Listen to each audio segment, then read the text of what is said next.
Phoenix. இந்த படம் எப்படி இருக்குது, இந்த படத்தோட கதை என்னன்றதை இந்த வீடியோவில் பார்த்துடலாம். அதே மாதிரி இந்த வீடியோ பார்க்குற நீங்கள் இந்த சேனலை இன்னும் சப்ஸ்கிரைப் பண்ணலை அப்படின்னா சப்ஸ்கிரைப் பண்ணி பெல் ஐக்கானை கிளிக் பண்ணிக்கோங்க. இந்த படத்தில் ஹீரோ வந்து ஒரு ஏழை குடும்பத்தில் சேர்ந்தவர், ஒரு 17 வயசு பையன்.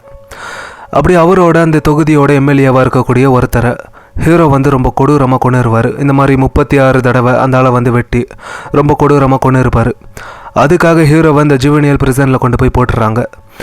இப்போ இதுக்கப்புறம் இறந்து போன அந்த எம்எல்ஏவோட ஒய்ஃப் இருக்காங்களே, அவங்க வந்து ஹீரோவோட கதையை அந்த ஜெயிலில் வச்சே முடிச்சிருங்க அப்படிங்கிற மாதிரி ஒரு 4 பேரை செட் பண்ணி அனுப்புகிறாங்க. ஹீரோ எப்படியோ அந்த 4 பேரை அடித்து சமாளிச்சிருவார். அதுக்கப்புறம் ஒரு 40 பேரோ 30 பேரையும் அனுப்புகிறாங்க. அவங்களையும் ஹீரோ அடித்து சமாளிச்சிருவார். இப்போ இதுக்கப்புறம் அதிகமாக நிறைய பேரை வந்து அனுப்புகிறாங்க. இப்போ இதுக்கப்புறம் இந்த படத்தில் அவங்க எல்லாரும் ஹீரோவோட கதையை அந்த ஜெயிலில் முடிச்சிட்டாங்களா, இல்லை ஹீரோ வந்து அவங்க எல்லாரையும் கொண்டுட்டாரா? உண்மையாலே ஹீரோ யார்? ஒரு 17 வயசு பையனால் எப்படி இத்தனை பேர் அடிக்க முடியுது? இதுக்கு முன்னாடி ஹீரோ என்னெல்லாம் செஞ்சுக்கிட்டு இருந்தார்? அதுலேயும் அந்த எம்எல்ஏவை இவ்வளோ கொடூரமாக கொள்கிற அளவுக்கு அவன் என்ன பண்ணான்? இந்த படத்தில் இதுக்கப்புறம் நடக்க போகிற விஷயங்களா என்ன அப்படிங்கிற இதெல்லாம் தான் இந்த படத்தோட கதை. இந்த படத்துக்கு ஒரு பெரிய ப்ளஸ் அப்படின்னா இந்த ஆக்ஷன் சீக்வன்ஸ் தான்.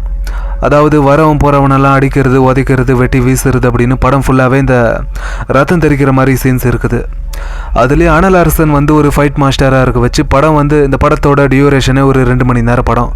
அதில் 1 மணி நேரம் 20 நிமிஷம் இந்த படம் ஃபுல்லாக சண்டை மட்டும்தான். அந்த சண்டைலாம் பார்க்குறதுக்கு போர் அடிக்கிற மாதிரியும் இல்லை. என்னடா அவன் ஓவராக பண்ணுறானே அப்படிங்கிற மாதிரிலாம் இல்லாமல் அதுக்குன்னு ரொம்ப நேச்சுரலாக இருக்குது அப்படின்னும் சொல்லலை.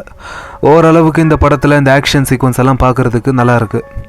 அதே மாதிரி ஹீரோக்கு இந்த ஸ்டண்ட்டாக இருக்கட்டும், ஃபைட்டாக இருக்கட்டும் ரொம்ப நல்லாவே வருது. அதுக்கேற்ற மாதிரி இந்த படத்தில் ரொம்ப சூப்பராகவே பண்ணியிருக்காரு இந்த ஆக்ஷன் சீக்வன்ஸ் எல்லாம். அதுக்காக தான் சொல்கிறேன் இந்த படத்தில் இந்த ஆக்ஷன் சீக்வன்ஸ் ஒரு பெரிய ப்ளஸ் அப்படின்னு. அதுலேயும் படத்தில் நடித்த எல்லாருமே ஒரு நல்ல பர்ஃபார்மன்ஸை கொடுத்துருக்காங்க. அதில் ஹீரோவோட பர்ஃபார்மன்ஸை பற்றி சொல்லணும் அப்படின்னா இந்த படத்தில் ஹீரோக்கு வந்து நிறைய டைலாக்ஸ் கூட கொடுத்துருக்காங்க. அந்த டைலாக்ஸாக இருக்கட்டும், ஆக்டிங்காக இருக்கட்டும், இது ரெண்டுமே இந்த படத்தில் ஹீரோக்கு சுத்தமாக வரல. அவரோட நடிப்பெல்லாம் பார்க்குறதுக்கு இந்த மூஞ்செல்லாம் ஒரு மாதிரி உருன்னு வச்சுருப்பார். அதெல்லாம் பார்க்கும்போது தேட்டரில் இந்த படத்தை உட்காந்து பார்க்கும்போது அவர் நம்மளை முறைக்கிற மாதிரியே இருக்கும். இந்த படம் ஃபுல்லாக அடுத்த படத்துலையாவது ஹீரோ அவரோட பெஸ்ட்டாக கொடுப்பார் அப்படின்னு நினைக்கிறேன். கொடுத்தா நல்லாயிருக்கும். மொத்தத்தில் இந்த படம் வந்து ஒரு ஆவரேஜான ஒரு படம் தான். ஆனால் கண்டிப்பாக ஒரு தடவை ட்ரை பண்ணலாம். நீங்கள் தனியாக பாருங்கள், இல்லை உங்களோட ஃப்ரெண்ட்ஸோட போய் என்ஜாய் பண்ணி பாருங்கள். ஆனால் ஃபேமிலியோட பார்க்கலாமா அப்படின்னா ஃபேமிலியோட ஒரு சில ஃபேமிலிக்கு அது செட் ஆகும், ஒரு சில ஃபேமிலிக்கு இந்த படம் செட் ஆகாது. இந்த ரத்தம் தெரிக்கிற மாதிரி சீன்ஸ் எல்லாம் ஒரு சில ஃபேமிலிக்கு அது செட் ஆகும், ஒரு சில ஃபேமிலிக்கு அது செட் ஆகாது. உங்கள் ஃபேமிலி வந்து இந்த ரத்தம் தெரிக்கிற மாதிரி படங்களெல்லாம் பார்ப்பாங்க அப்படின்னா இந்த படத்தை கண்டிப்பாக ஒரு தடவை ட்ரை பண்ணலாம்.